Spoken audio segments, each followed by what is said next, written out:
Hello everyone, नमस्कार। स्वागत है आपका लॉजिक क्लासेस के बीए प्लेटफॉर्म पर।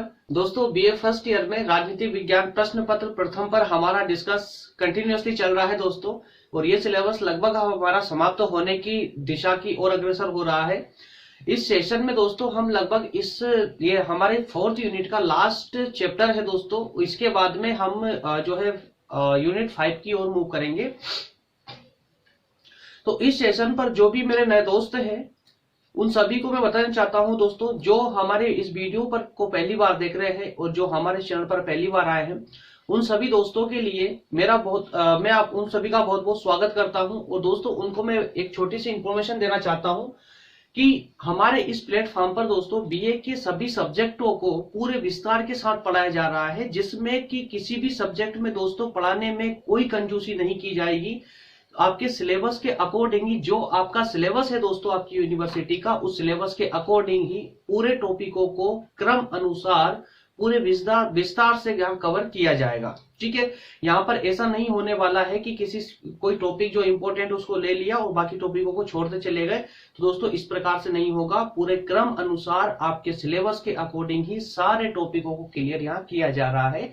और इस पूरे लेक्चर के दौरान अगर आपको कोई कंफ्यूजन होती है, कोई डाउट रहता है दोस्तों आपका स्टडी के तहत, तो आपके उस डाउट को क्लियर के लिए आपको यहाँ पर दोस्तों कमेंट सेक्शन के अलावा व्हाट्सएप और कॉल की फैसिलिटी प्रोवाइड की गई है, जिससे आप अपने सभी डाउटों को बहुत अच्छे से क्लियर कर सकते हैं। डायरेक्ट आप मुझे व्हाट्सएप करके या फिर डायरेक्ट मुझे कॉल करके भी आप अपने डाउटों को क्लियर कर सकते हैं। इसलिए दोस्तों यूट्यूब पे ऐसा शायद पहली बार ऐसा हो रहा है कि कोई टीचर आपको जो है ऑनलाइन क्लासेस देने के साथ ही साथ में आपके टच में बना हुआ है, कंटिन्यूअसली आपके टच में रहने वाला हूं दोस्तों मैं, जिससे कि आपको आपकी पढ़ाई के दौरान कोई भी डाउट आपके अंदर ना रहे। ठीक है, चलिए दोस्तों इसी के साथ शुरू करते हैं अपना आज का सेशन। हमारा आज का ये लेक्चर दोस्तों लेक्चर नंबर 16 होने जा रहा है, जिसमें आज हम बात करेंगे अध्यक्षात्मक शासन प्रणाली की और जानेंगे कि अध्यक्षात्मक शासन प्रणाली क्या होती है। लास्ट सेशन में हमने बहुत अच्छे से डिस्कस करने का प्रयास किया था संसदीय शासन प्रणाली का। तो संसदीय शासन प्रणाली के बारे में दोस्तों हम विस्तार पूर्वक समझ चुके हैं कि क्या होती है संसदीय शासन प्रणाली। और आज के इसी प्रकार से आज के इस इफेक्टिव लेक्चर में दोस्तों हम जानने का प्रयास करेंगे कि अध्यक्षात्मक शासन प्रणाली क्या होती है, इसको विस्तार से समझने का प्रयास करेंगे। तो दोस्तों प्रेसिडेंशियल गवर्नमेंट क्या होती है, तो इसको हम जानते हैं दोस्तों। तो शुरू करते हैं अपना आज का सेशन। जैसा कि मैंने अभी आपको बताया दोस्तों कि हमारे इस फोर्थ यूनिट में हमारा ये लगभग लास्ट लेक्चर होने वाला है। संसद और अध्यक्षात्मक शासन प्रणाली का ये लास्ट चैप्टर था दोस्तों। इसमें एक चैप्टर और बच जाता है लोकतंत्र का। दोस्तों लोकतंत्र वाला टॉपिक में आपको थोड़ा गैप देकर पढ़ाना चाहता हूं। दरअसल इसका लोकतंत्र पर मैं लेक्चर लेकर जरूर आऊंगा, लेकिन इसको लोकतंत्र को हम तब पढ़ेंगे दोस्तों जब हम इसी के जो प्रश्न पत्र सेकेंड है बीए फर्स्ट ईयर में, जो प्रथम सेकेंड प्रश्न पत्र है, उस सेकेंड प्रश्न पत्र में दोस्तों हमारा संविधान पर कुछ लेक्चर हो जाए। 4 से 5 लेक्चर कंप्लीट होने के बाद में हम इस लोकतंत्र वाले चैप्टर को पढ़ेंगे। उसके पीछे का कारण ये है कि अगर हम संविधान को बहुत अच्छे से समझ लेंगे दोस्तों, हमारा संविधान किस आधार पर निर्मित किया गया है, क्या उसके सोर्सेस है, क्या उसकी विशेषता है, हमारे संविधान के लक्षण क्या है, गुण क्या है, दोष क्या है, उन सब के बारे में जब हम अच्छे से समझ लेंगे दोस्तों, तो लोकतंत्र में आपको समझने के लिए कुछ भी नहीं बचेगा। बहुत आसानी से आप उसे समझ जाएंगे। ठीक है, तो दोस्तों शुरू करते हैं इसी के साथ में अपना आज का सेशन। और शुरू करने से पहले जरा देख लेते हैं कि इस पूरे चैप्टर में हम क्या क्या पढ़ने वाले हैं। आज के इस सेशन में, आज की क्लास में हम क्या क्या पढ़ने वाले हैं। तो दोस्तों सबसे पहले हम देखने का प्रयास करेंगे इसमें अध्यक्षात्मक शासन प्रणाली का अर्थ और परिभाषा। तो सबसे पहले, जैसा कि हर टॉपिक में हम यही देखते हैं कि अर्थ और परिभाषा को सबसे पहले समझते हैं। इसके बाद में हम लक्षण और विशेषताओं को देखने का प्रयास करेंगे। इसके बाद दोस्तों जो अध्यक्षात्मक शासन होता है, जिसमें अध्यक्ष प्रमुख होता है, उसमें उस शासन व्यवस्था में कौन कौन से गुण पाए जाते हैं और उसमें कौन कौन से दोष पाए जाते हैं, इन पर भी हमारी एक समग्र चर्चा होगी। और इसके आखिरी में जो दोस्तों चैप्टर कंसेप्ट होने वाला है वो होगा हमारे संसदीय और अध्यक्षात्मक शासन प्रणाली के बीच में अंतर। तो संसदीय शासन प्रणाली क्या है और अध्यक्षात्मक शासन प्रणाली क्या है, तो दोनों के बीच में हम डिफरेंस करके भी देखने का प्रयास करेंगे, जिससे कि दोनों टर्मिनोलॉजी को हम कंप्लीटली समझ जाएंगे, जिसमें फिर भूलने जैसा कुछ भी नहीं होगा। ठीक है, चलिए तो करते हैं शुरुआत दोस्तों। इसी के साथ में सेशन में बने रहे एंड तक, और जो नए दोस्त है, पुराने तो सभी जानते हैं, सबको पता है। बाकी इसके अलावा जो नए दोस्त है मेरे, जो आज पहली बार मेरे इस वीडियो को देख रहे हैं, हमारे क्लासरूम में पहली बार आए हैं, तो उनको बता दो दोस्तों, अगर आपको कोई भी लेक्चर ढूंढने में कोई समस्या आ रही है तो आप आसानी से चैनल में जाइए, प्लेलिस्ट सर्च कीजिए दोस्तों। सभी सब्जेक्टों की अलग अलग प्लेलिस्ट क्रम अनुसार बना दी गई है, जिसमें सभी टॉपिकों को क्रम के अनुसार अरेंज कर दिया गया है, जिसमें आपको कोई मेहनत नहीं करनी है। बस कंटिन्यूअसली उन वीडियो को आप देखना चालू करेंगे तो भी आपका सब्जेक्ट कंप्लीट हो जाएगा। और आपको चैनल के अंदर घुसने की भी जरूरत नहीं दोस्तों, आपके डिस्क्रिप्शन में इसकी लिंक दे दी गई है। सभी प्लेलिस्ट की अलग अलग लिंक आपको प्रोवाइड डिस्क्रिप्शन में कर दी गई है। ठीक है, वहीं आपके लिए व्हाट्सएप और कॉल नंबर भी आपको डिस्क्रिप्शन में प्रोवाइड कर दिए गए हैं दोस्तों। वहां से जाकर के आप नंबर ले सकते हैं, टेलीग्राम की लिंक ले सकते हैं, उसके अलावा सभी प्लेलिस्ट को आप वहां से सर्च कर सकते हैं। ठीक है, चलिए तो दोस्तों बढ़ते हैं, इसी के साथ में शुरू करते हैं अपना आज का सेशन।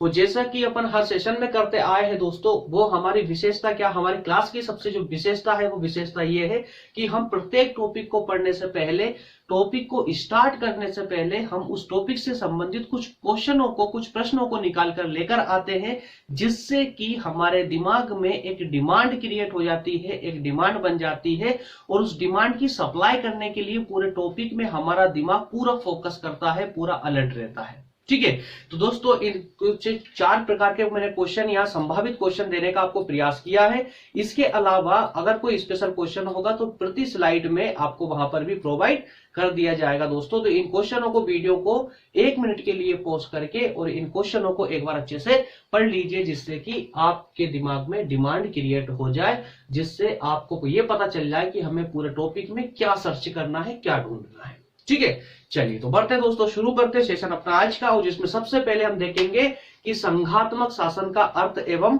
परिभाषा। दोस्तों यहां थोड़ी सी कुछ मिसप्रिंट हो चुकी है, संघात्मक शासन व्यवस्था नहीं बल्कि अध्यक्षात्मक शासन व्यवस्था यहां पर है।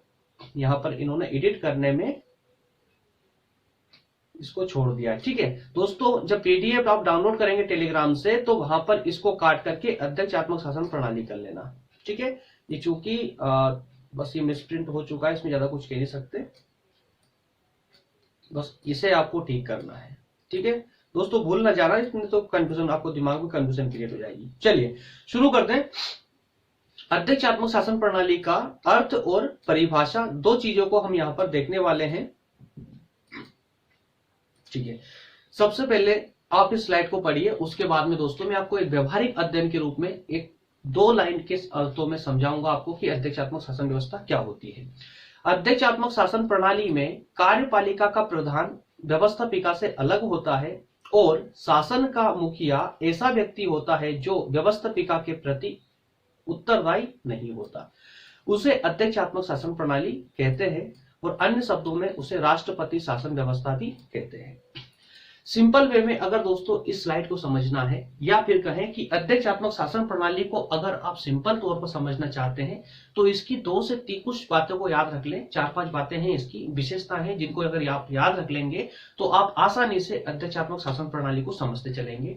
अध्यक्षात्मक शासन प्रणाली के अंतर्गत सर्वप्रथम याद रखने वाली अगर कोई बात है तो वो ये है दोस्तों, इस शासन व्यवस्था में एक अध्यक्ष होता है। कौन होता है? एक अध्यक्ष होता है, जिसे हम राष्ट्रपति कहते हैं। ठीक है, एक अध्यक्ष होता है जिसे हम राष्ट्रपति कहते हैं, और वास्तविक शक्तियां उस राष्ट्रपति के हाथ में ही होती है।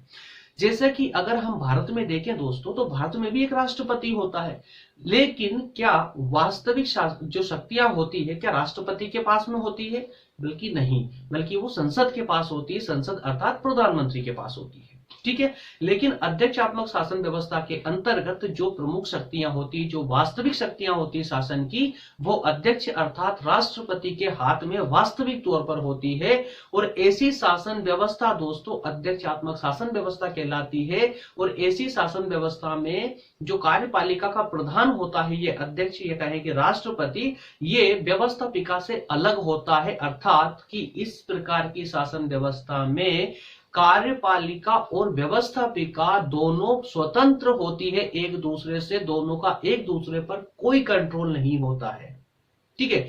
जैसे कि जब हमने संसदीय शासन व्यवस्था को पढ़ा था तो वहां हमने देखा था कि संसदीय शासन व्यवस्था में जो कार्यपालिका होती है, जो कानून का संचालन करती है, उसे हम कार्यपालिका बोलते हैं। तो वो कार्यपालिका व्यवस्थापिका से ही बनती है, अर्थात कि वह व्यवस्थापिका और कार्यपालिका दोनों आपस में संबंधित होती है। लेकिन अध्यक्षात्मक शासन प्रणाली के अंतर्गत ऐसा नहीं होता है। यहाँ पर कार्यपालिका अलग होती है और व्यवस्थापिका अलग होती है। व्यवस्थापिका एक संसद के अंडर में होती है, वहीं जो कार्यपालिका होती है दोस्तों, उसका प्रमुख एक राष्ट्रपति या फिर अध्यक्ष होता है, जिसके पास वास्तविक शक्ति होती है। ठीक है। और इस प्रकार की शासन व्यवस्था को ही हम राष्ट्रपति शासन व्यवस्था के नाम से भी जानते हैं।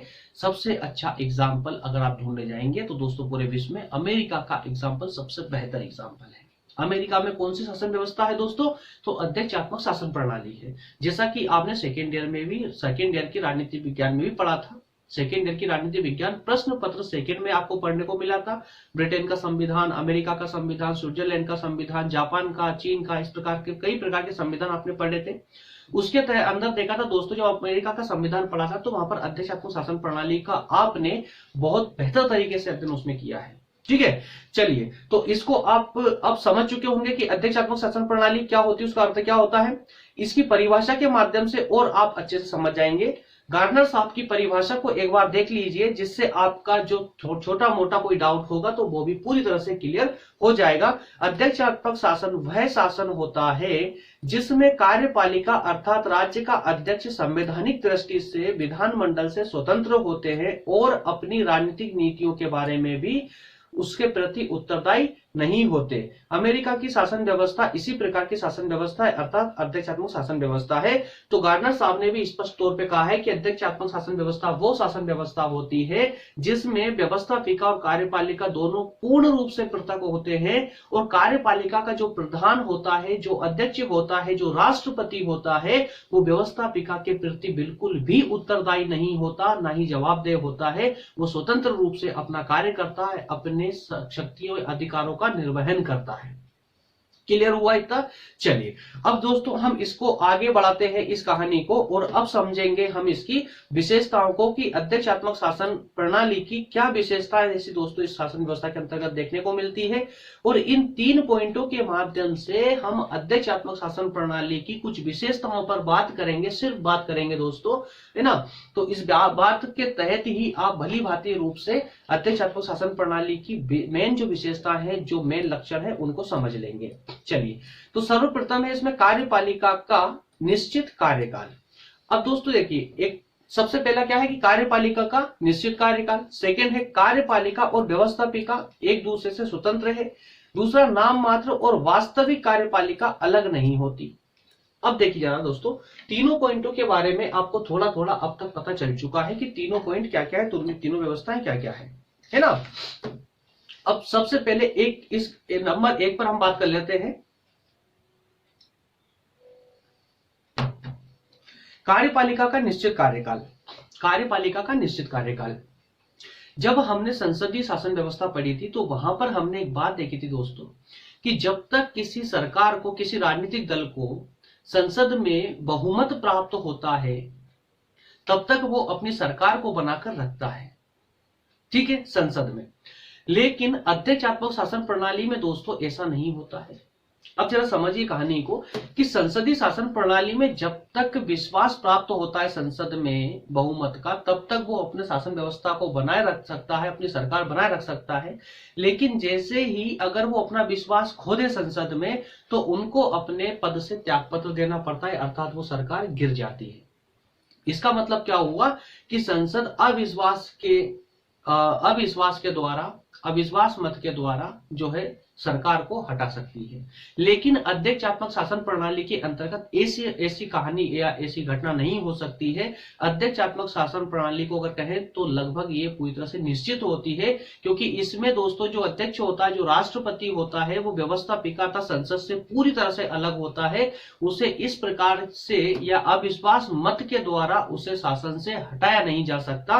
अर्थात कि राष्ट्रपति को हटाने का जो सिर्फ एक ही कुछ प्रक्रिया होती है वहां की स्पेशल प्रक्रिया होती है दोस्तों, जिसे महाभियोग के नाम से जाना जाता है। तो सिर्फ महाभियोग के माध्यम से ही उस राष्ट्रपति को हटाया जा सकता है, अर्थात या फिर कहने का सिंपल सा अर्थ यह है कि उनका कार्यकाल निश्चित इसलिए होता है, अध्यक्षात्मक शासन प्रणाली का कार्यकाल निश्चित इस कारण होता है क्योंकि वहां पर राष्ट्रपति को संसद अपने अनुसार नहीं हटा सकती, ठीक है, सिवाय महाभियोग की प्रक्रिया के। और ऐसी महाभियोग की प्रक्रिया बहुत कठिन होती है, इतनी आसान नहीं होती है। इसलिए हम कह सकते हैं कि जिन देशों में अध्यक्षात्मक शासन प्रणाली होती है उन देशों की शासन व्यवस्था में अध्यक्ष लगभग निश्चित होता है, सरकार लगभग स्थायी होती है, निश्चित होती है। ओके, नेक्स्ट है देखा था हमने कि कार्यपालिका और व्यवस्थापिका एक दूसरे से स्वतंत्र होती है दोस्तों। जैसे कि हमने संसदीय शासन प्रणाली के अंतर्गत देखा था कि वहां की जो कार्यपालिका बनती है वो व्यवस्थापिका से मिलकर बनती है, लेकिन अध्यक्षात्मक शासन प्रणाली के अंतर्गत ऐसा बिल्कुल भी नहीं होता है। वहां की संसद अलग होती है, दोनों सदन जो होते हैं दोस्तों, कांग्रेस और सीनेट दोनों अलग होते हैं। वहीं जो कार्यपालिका का जो अध्यक्ष होता है उसका चुनाव जनता के द्वारा प्रत्यक्ष रूप से होता है, इस कारण से वो जो है संसद से पूरी तरह से पृथक होता है। अर्थात जो अध्यक्ष होता है, जो राष्ट्रपति होता है या राष्ट्रपति का जो मंत्रिमंडल होता है वो कानून निर्माण में भाग बिल्कुल भी नहीं लेते। अर्थात कि कह सकते हैं कि अमेरिका का राष्ट्रपति और राष्ट्रपति के सहयोग के लिए नियुक्त किए गए मंत्री या उनका मंत्रीगण जो है कानून निर्माण में भाग बिल्कुल भी नहीं लेंगे, ठीक है, वो सिर्फ कार्यपालिका का कार्य करेंगे, कानूनों का संचालन का कार्य करते हैं, ठीक है। नेक्स्ट है नाम मात्र और वास्तविक कार्यपालिका। नाम मात्र और वास्तविक कार्यपालिका अलग अलग नहीं है। तो यहां पर चूंकि जैसा हम भारत के परिप्रेक्ष्य में या किसी भी संसदीय शासन व्यवस्था के परिप्रेक्ष्य में जब देखते हैं तो वहां पर हम पाते हैं कि जिस प्रकार से भारत में देखते हैं तो कार्यपालिका नाम मात्र की अलग होती है और वास्तविक अलग होती है। इस प्रकार से दोस्तों अमेरिका में ये सब नहीं पाया जाता है, अध्यक्षात्मक शासन प्रणाली में ये सब देखने को नहीं मिलता है। वहां जो वास्तविक होता है वही नाम मात्र का होता है, जो नाम मात्र का होता है वही वास्तविक होता है। क्लियर हुआ ये कंसेप्ट? चलिए, अगर ये कंसेप्ट क्लियर है तो बहुत अच्छी बात है। अगर कंसेप्ट क्लियर होता चल रहा है तो लाइक दबाते चलिए, और क्लियर नहीं हो रहा है दोस्तों तो कमेंट में मुझे अपनी तकलीफ भी बताते चलिए। ओके, चलिए नेक्स्ट अब बात करेंगे हम दोस्तों, इसके द्वारा हम जानेंगे कि अब इस शासन प्रणाली जो होती है, जो अध्यक्षात्मक शासन प्रणाली है, इसमें गुण कौन कौन से हैं दोस्तों। जरा गुणों पर डिस्कस कर लेते हैं हम, और गुण के बाद में फिर हम इसके दोष पर बात करेंगे।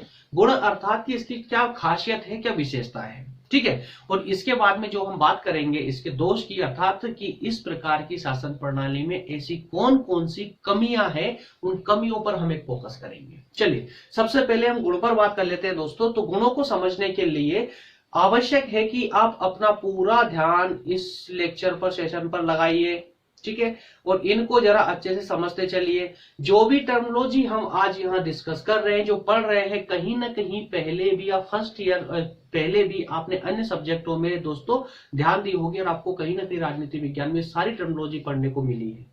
क्योंकि लगभग अभी तक दोस्तों हम लगभग 20 लेक्चर ले चुके हैं आपके इस पॉलिटी के प्रश्न पत्र 1 के लिए, दूसरी का भी चल रहा है दोस्तों, इस प्रकार से इतिहास के भी चल रहे हैं, बहुत सारी चीज दोस्तों। तो अगर पॉलिटी की अगर हम बात करें तो पॉलिटी में ही इस टर्मिनोलॉजी को कहीं ना कहीं कई बार हम इसको रिपीट कर चुके हैं, ठीक है। चलिए ध्यान दीजिए जरा कि जो अध्यक्षात्मक शासन प्रणाली होती है इसके गुण क्या क्या हो सकते हैं दोस्तों। तो 5 पॉइंटों के माध्यम से मैंने आपको यह समझाने का प्रयास किया है इसके गुणों के बारे में। तो एक गुण तो इसका सबसे प्रमुख है, जो हर किसी शासन व्यवस्था में देखने को नहीं मिलता है, और वो है प्रशासनिक एकता। प्रशासनिक एकता यहाँ क्यों बनी रहती है, क्योंकि यहाँ जरा देखिए कि जिस प्रकार से जब हम भारत की बात करते हैं तो भारत की में जो कार्यपालिका है, जो पूरा प्रशासन तंत्र है, उसका मालिक अर्थात उसका अध्यक्ष कौन है, मेन प्रमुख कौन होता है, तो दोस्तों वो राष्ट्रपति होता है भारत में भी, ठीक है। लेकिन क्या राष्ट्रपति के पास वास्तविक शक्तियां प्राप्त है, क्या राष्ट्रपति को वास्तविक शक्तियां प्राप्त है, तो हम बोलेंगे बिल्कुल नहीं है। लेकिन जब अमेरिका की बात करेंगे तो अमेरिका में भी कार्यपालिका का प्रमुख कौन है, भारत की ही तरह अमेरिका में भी कार्यपालिका का प्रमुख राष्ट्रपति है। लेकिन भारत में राष्ट्रपति को वास्तविक शक्तियां प्राप्त नहीं है, परंतु अमेरिका के राष्ट्रपति को वास्तविक शक्तियां प्राप्त है। तो इसलिए हम दोस्तों यहां कह सकते हैं कि अमेरिका की कार्यपालिका में, अर्थात जहां अध्यक्षात्मक शासन प्रणाली को अपनाया गया है, उस कार्यपालिका में व्यवस्थापिका या किसी अन्य सरकारी अंग का हस्तक्षेप ना होने के कारण उन जो अधिकारी होते हैं उनमें एकता बनी रहती है। क्यों? क्योंकि उनके संचालन की पूरी बागडोर वहां के राष्ट्रपति अर्थात कार्यपालिका के प्रमुख के हाथों में होती है। और एक ही व्यक्ति के हाथों में होने के कारण, किसी और का हस्तक्षेप ना होने के कारण उस पूरे प्रशासनिक तंत्र में दोस्तों एकता बनी रहती है। क्लियर हुआ ना अच्छे से? चलिए नेक्स्ट है इसमें कुशल प्रशासन। अब जब अगर कार्यपालिका में एकता बनी होगी और अगर मान लो पूरे प्रशासन तंत्र को कोई एक व्यक्ति संचालित कर रहा होगा तो उसके कारण एकता तो आएगी ही आएगी, और साथ ही साथ दोस्तों जब अगर एकता का गुण उस शासन व्यवस्था में होगा तो उस प्रशासन के जितने भी कार्य होंगे वो कुशल रूप से या अच्छे से संचालित होंगे। कोई डाउट यहां तक? मेरे ख्याल से तो डाउट नहीं होना चाहिए। नेक्स्ट है शासन में स्थायित्व। शासन में स्थायित्व, अभी हमने इसकी विशेषताओं में देखा था कि शासन पद्धति, शासन व्यवस्था जो है स्थायित्व निश्चित होती है। जो कार्यकाल होता है निश्चित कार्यकाल होता है लगभग। भाई जब निश्चित कार्यकाल होगा तो शासन व्यवस्था में स्थायित्व बना रहेगा, ठीक है ना? शासन व्यवस्था में स्थायित्व बना रहेगा। इसके अलावा आपातकाल के लिए उपयुक्त। अब आपातकाल के लिए उपयुक्त क्यों होगा दोस्तों? क्योंकि इस प्रकार से क्या होगा कि सारी शासन व्यवस्था एक व्यक्ति के हाथ में आ जाती है, और आपातकाल के समय में दोस्तों सारी शक्तियां राष्ट्रपति के हाथ में आ जाती है। तो ऐसी स्थिति में एक व्यक्ति को डिसीजन लेने में बिल्कुल भी वक्त नहीं लगता, वो किसी के प्रति उत्तरदायी नहीं होता है, किसी को जवाब देना नहीं होगा, तो वो अपनी शक्तियों का पूर्ण इस्तेमाल करने से बिल्कुल भी नहीं झिझकेगा। ठीक है, नेक्स्ट है शक्ति पृथक्करण का सिद्धांत। शक्ति पृथक्करण का सिद्धांत दोस्तों ये आपको कई जगह सुनने को मिलेगा, और लास्ट ईयर तक, थर्ड ईयर तक आपको ये कंसेप्ट देखने को मिलेगा, शक्ति पृथक्करण का सिद्धांत। तो शक्ति पृथक्करण क्या होता है दोस्तों? तो ये तो शायद हम पहले भी समझ चुके हैं, पहले भी इस पर लेक्चर हो चुके हैं, हमारे इसी सीरीज में हो चुके हैं। एक बार और सुन लीजिए। शक्ति पृथक्करण का मतलब ये होता है दोस्तों, जैसा कि आपने देखा होगा कि हम इस प्रकार का एक त्रिकोण बनाते हैं जिसमें सबसे ऊपर होती है दोस्तों यहाँ पर न्यायपालिका, इधर हम बिठाते हैं व्यवस्थापिका को, और यहाँ होती है कार्यपालिका। ठीक है, तो व्यवस्थापिका क्या करती है दोस्तों? तो कानून का निर्माण करती है। उसके बाद कार्यपालिका उन कानूनों का संचालन करती है, और इनसे अगर जनता को कोई तकलीफ आती है तो उन पर डिसीजन लेने का या उन कानूनों को रद्द करने का काम कौन करेगी? न्यायपालिका। अर्थात कि न्यायपालिका कार्यपालिका के काम पर नियंत्रण रखेगी, व्यवस्थापिका पर भी न्यायपालिका नियंत्रण रखती है।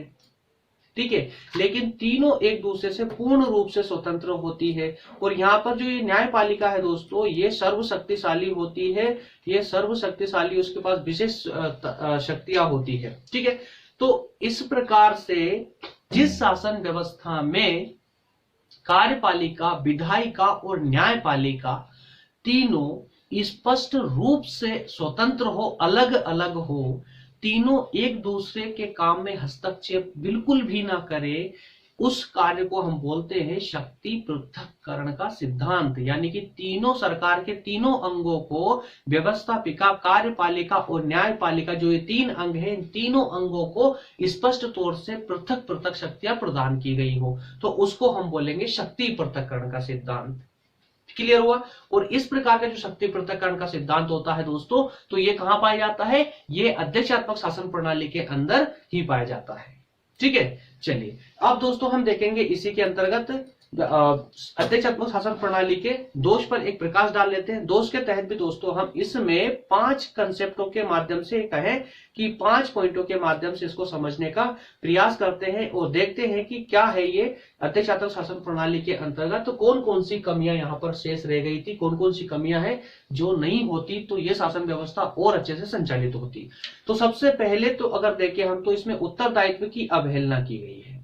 ये बात बिल्कुल सच है कि यहाँ पर जो अध्यक्ष होता है कार्यपालिका का, जो राष्ट्रपति होता है दोस्तों, राष्ट्रपति किसी अन्य के प्रति उत्तरदायित्व नहीं होता है, व्यवस्थापिका के प्रति उत्तरदायी नहीं होता है, जबकि उत्तरदायी किसी भी शासन प्रणाली की एक विशेष गुण होता है उत्तरदायी होना, जिससे शासन प्रणाली में पारदर्शिता बनी रहती है। एक दूसरे, जैसे कि राष्ट्रपति अगर संसद के प्रति उत्तरदायी हो, संसद अगर मान लेते हैं दोस्तों संसद में जैसे दोनों अंग होते हैं, राज्यसभा लोकसभा, तो एक दूसरे के प्रति ये उत्तरदायी हो, कोई संविधान के प्रति उत्तरदायी हो, कोई जनता के प्रति उत्तरदायी हो, कोई न्यायालय के प्रति उत्तरदायी हो। इस तरह अगर ये उत्तरदायी का चक्र बना रहता है ना, तो इससे शासन में पारदर्शिता रहती है और उसमें प्रभाव रहता है एक दूसरे का, जिससे कार्य उचित रूप से संचालित होता है। लेकिन अध्यक्षात्मक शासन प्रणाली के अंतर्गत जो राष्ट्रपति होता है, जो कार्यपालिका का अध्यक्ष होता है, वो संसद अर्थात व्यवस्थापिका के प्रति उत्तरदायी नहीं होता है, जिसके कारण से शासन में मनमानी की स्थिति बनी रहती है। ठीक है, नेक्स्ट है परिवर्तनशीलता का अभाव। भाई यहां पर शासन व्यवस्था में स्थायित्व पाया जाता है। अब अगर मान लेते हैं कि किसी चुनाव में एक ऐसे राष्ट्रपति का चुनाव हो चुका है जो कि देश के शासन व्यवस्था को उचित रूप से संचालित नहीं कर पा रहा है, लेकिन फिर भी उस देश को जितना भी कार्यकाल उसका है उतने साल अब देश को वो राष्ट्रपति को झेलना ही होगा। जनता अब उस राष्ट्रपति को, जनता को झेलना ही पड़ेगा, चाहे वो राष्ट्रपति कार्य करे या ना करे, सही कार्य करे या गलत कार्य करे, उसको हटाना बिल्कुल भी इतना आसान नहीं होगा, है ना। इस कारण कहा गया है कि परिवर्तनशीलता का दोस्तों यहाँ पर अभाव पाया जाता है। इसमें परिवर्तन करना ना के बराबर होता है, बहुत कठिन कार्य होता है। नेक्स्ट है व्यवस्थापिका और कार्यपालिका में सहयोग की कमी। तो ये तो हम भली भांति रूप से समझ चुके हैं कि व्यवस्थापिका और कार्यपालिका दोनों से बिल्कुल भी संबंधित नहीं है, तो दोनों एक दूसरे का सहयोग भी नहीं करेंगे। ठीक है, स्पष्ट है। दूसरे निरंकुशता का, ये दोस्तों इस पॉइंट को जरा मैं अभी इग्नोर कर रहा हूं, इसको जरा काट रहा हूं मैं। ठीक है, इसको आप ही पीडीएफ से काट देंगे, क्योंकि ये कोई विशेष कारण नहीं है कि निरंकुशता का अभाव, तो ये इसको हम दोष भी नहीं बोलेंगे। भाई निरंकुशता तो नहीं होगी, तो मतलब निरंकुशता का अभाव तो इसका गुण हो गया ना, विशेषता हो जाएगी, इसको दोष में हम कैसे ले सकते हैं, मिसप्रिंट है शायद। नेक्स्ट है प्रशासनिक एकता का विरोध। प्रशासनिक एकता का विरोध, तो यहाँ पर प्रशासनिक एकता का विरोध भी यहाँ पर किया गया है। तो कुछ दार्शनिक या कहें कि कुछ विद्वान ऐसे हैं यहाँ पर जिन्होंने कहा है कि राष्ट्रपति एक अकेला अध्यक्ष होने के कारण, अर्थात कार्यपालिका में एक अकेला अध्यक्ष होने के कारण पूरी कार्यपालिका पर अकेले उसका राष्ट्रपति का नियंत्रण होता है, जिस कारण से पूरी कार्यपालिका में एक एकता बनी रहती है, और वो एकता देश के लोकतंत्र के लिए कहीं ना कभी खतरा उत्पन्न करने का जो आशंका होती है वो हमेशा बनी रहती है कि प्रशासन में एकता बनी रहना लोकतंत्र के लिए कभी ना कभी खतरा उत्पन्न करने की स्थिति भी उत्पन्न हो सकती है। इस कारण से दोस्तों इसको इनके दोष के अंतर्गत रखा गया है। तो दोस्तों ये हमारे इसके अध्यक्षात्मक शासन प्रणाली के गुण और दोष कंप्लीट हो जाते हैं। और अब हम बात करेंगे नेक्स्ट एंड लास्ट स्लाइड की, जिसमें हम बात करेंगे संसदीय शासन व्यवस्था और अध्यक्षात्मक शासन व्यवस्था, दोनों के मध्य में अंतरों को समझेंगे, दोनों के बीच डिफरेंस समझने का प्रयास करेंगे कि क्या क्या है। तो इसके अंतर्गत में लगभग 6 पॉइंटों के माध्यम से दोस्तों हम इसका अध्ययन करेंगे, और इसमें वही सब पॉइंट है, कोई अलग से पॉइंट मैंने इसमें नहीं डाले हैं, वही सब पॉइंट यहां पढ़ने को आपको मिलेंगे जो आपने अभी तक दोनों लेक्चरों में पढ़े हैं।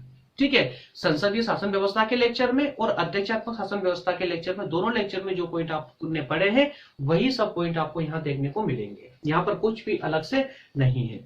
ठीक है, तो सर्वप्रथम है दोस्तों, सबसे पहले हम बात करेंगे नंबर 1 पर कार्यपालिका प्रधान नाम मात्र का प्रधान होता है। देखिए संसदीय शासन प्रणाली के अंतर्गत दोस्तों कार्यपालिका का जो प्रधान होता है, जैसे कि राष्ट्रपति, तो सभी शासन व्यवस्थाओं में, चाहे वो संसदीय शासन व्यवस्था हो चाहे वो अध्यक्षात्मक शासन व्यवस्था हो, दोनों शासन व्यवस्थाओं में कार्यपालिका का जो प्रधान होता है वो कौन होगा दोस्तों, तो वो राष्ट्रपति होता है। और राष्ट्रपति देखिए जरा, आप संसदीय शासन प्रणाली के अंतर्गत जो कार्यपालिका का अध्यक्ष है या प्रमुख है वो कौन है, राष्ट्रपति है। और जो कि सिर्फ एक नाम मात्र का प्रधान है, नाम मात्र का प्रधान, संसदीय शासन व्यवस्था में नाम मात्र का प्रधान होता है। वास्तविक शासन व्यवस्था कौन संभालता है दोस्तों, तो यहाँ प्रधानमंत्री संभालता है, संसद संभालती है। ठीक है, वहीं अगर हम अध्यक्षात्मक शासन प्रणाली के अंतर्गत बात करें तो यहाँ देखते हैं कि कार्यपालिका का जो प्रधान होता है वो वास्तविक प्रधान होता है, उसके पास वास्तविक शक्तियां होती है शासन संचालन करने की। ठीक है, नेक्स्ट है कार्यपालिका का कार्यकाल या निश्चित नहीं होता है, अर्थात कि व्यवस्थापिका इसको अविश्वास के द्वारा पद से हटा सकती है। किसको, कार्यपालिका को। तो कार्यपालिका के जो प्रमुख होते हैं उनको जो है दोस्तों व्यवस्थापिका जो है अविश्वास के द्वारा उसको पद से हटा सकती है, लेकिन ऐसी घटना अध्यक्षात्मक शासन प्रणाली में संभव नहीं है। अविश्वास के पद द्वारा इसको पद से नहीं हटाया जा सकता। नेक्स्ट है दोस्तों, संसदीय शासन प्रणाली के अंतर्गत की कार्यपालिका का निर्माण व्यवस्थापिका में और व्यवस्थापिका के प्रति उत्तरदायी होता है। मतलब ये कि कार्यपालिका का जो निर्माण होता है संसदीय शासन व्यवस्था के अंतर्गत, वो कार्यपालिका का निर्माण वहां पर व्यवस्थापिका से होता है। और जब व्यवस्थापिका से ही कार्यपालिका का निर्माण हो रहा है दोस्तों, तो जो कार्यपालिका होगी वो व्यवस्थापिका के प्रति उत्तरदायी होगी। लेकिन जब हम बात करेंगे अध्यक्षात्मक शासन प्रणाली के अंतर्गत, तो यहां देखेंगे कि कार्यपालिका और व्यवस्थापिका दोनों एक दूसरे स्वतंत्र है और कार्यपालिका के द्वारा कानून निर्माण में भाग नहीं लिया जाता है। अर्थात अध्यक्षात्मक शासन प्रणाली के अंतर्गत जो कानून निर्माण का कार्य होता है वो सिर्फ व्यवस्थापिका ही संभालती है। कार्यपालिका का कोई भी सदस्य उस कानून निर्माण की प्रक्रिया में भाग नहीं लेगा।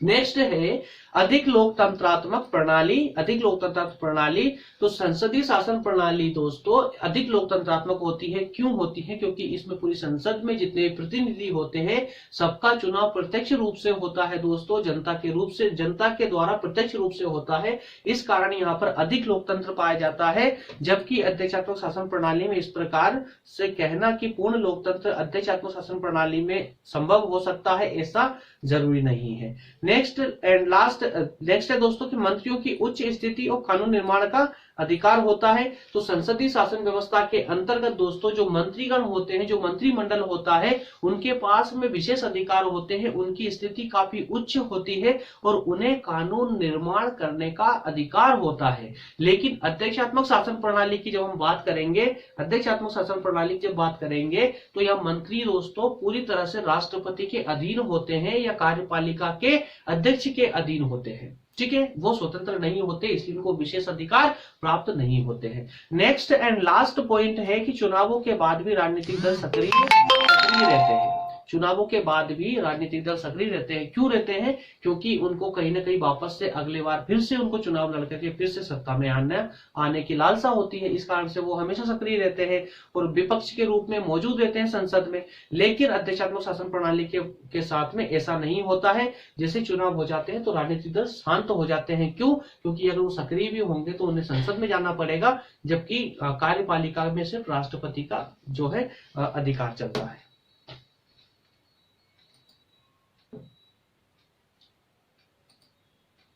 ओके दोस्तों, इस प्रकार से हमारा ये आज का कंसेप्ट कंप्लीट होता है। तो ये दोस्तों हमारा संसदीय शासन प्रणाली और अध्यक्षात्मक शासन प्रणाली पर कंसेप्ट कंप्लीट हो चुका है। ठीक है, इसके बाद में अगर कोई कंफ्यूजन हो आपको तो प्लीज मुझे कमेंट कीजिए। वीडियो पसंद आ रहा है तो लाइक जरूर करते चले दोस्तों, और अपने दोस्तों के साथ में, अपने फ्रेंड सर्कल में दोस्तों इसको शेयर करते चले, जिससे कि थोड़ा सा यार हमारा भी ध्यान रखे, है ना। थोड़ा सा हमें भी जो है प्रोग्रेस करने का अधिकार है कि नहीं है भैया। अगर हम आपके लिए इतनी मेहनत कर रहे हैं, कंटिन्यूसली कर रहा हूँ कि 2-2, 3-3 लेक्चर आपको पर डे दे रहा हूं दोस्तों, काफी वक्त मेरा इसमें जाता है, काफी सिर्फ आपके लिए लगा हुआ हूं। तो यार थोड़ा सा आप भी हमारे लिए कुछ, थोड़ा सा आप भी ध्यान दीजिए। ठीक है, जो बहुत बहुत धन्यवाद आप सभी का। और दोस्तों जो भी नए दोस्त थे उन सबको बता दूं कि यहाँ व्हाट्सएप नंबर आपको वैसे डिस्क्रिप्शन में भी दिए गए हैं, और साथ में दोस्तों ये मेरे व्हाट्सएप नंबर और कॉल नंबर है। कोई डाउट हो तो उस कंडीशन में आप मुझे व्हाट्सएप कर सकते हैं। अगर व्हाट्सएप के द्वारा भी अगर आपका डाउट क्लियर नहीं हो पा रहा है और आपको लगता है कि आप मेरे साथ कुछ डिस्कस करना चाहते हैं, किसी टॉपिक पर डिस्कस करना चाहते हैं, या किसी सिलेबस पर डिस्कस करना चाहते हैं, या कोई कंफ्यूजन आ रही हो, और या कहीं पर भी आपका माइंड भटका हुआ हो दोस्तों, तो आप मुझे बिल्कुल कॉल करके मेरे साथ में डिस्कस कर सकते हैं। और मैं पूरा विश्वास दिलाता हूं कि आपके डाउट का समाधान आपका 100% हो जाएगा। ठीक है, और दोस्तों टेलीग्राम अगर अभी तक आपने ज्वाइन नहीं किया है तो चले जाइए वहां पर सिर्फ आपके काम की ही चीज मिलेगी। ठीक है, बहुत कुछ मिलने वाला दोस्तों। टेलीग्राम पे एक बार जाकर देखिए, आपको वहां पर बहुत कुछ है पढ़ने के लिए, बहुत कुछ मिलेगा। बीए के बाद में क्या करना है, बहुत कुछ दोस्तों वहां मिलने वाला है। ठीक है, इसलिए टेलीग्राम को जरूर ज्वाइन करें, वहां से सभी क्लास नोट्स को डाउनलोड करते रहे। ओके दोस्तों, मिलते हैं नेक्स्ट सेशन में, तब तक के लिए आप सभी का बहुत बहुत धन्यवाद। Thank you.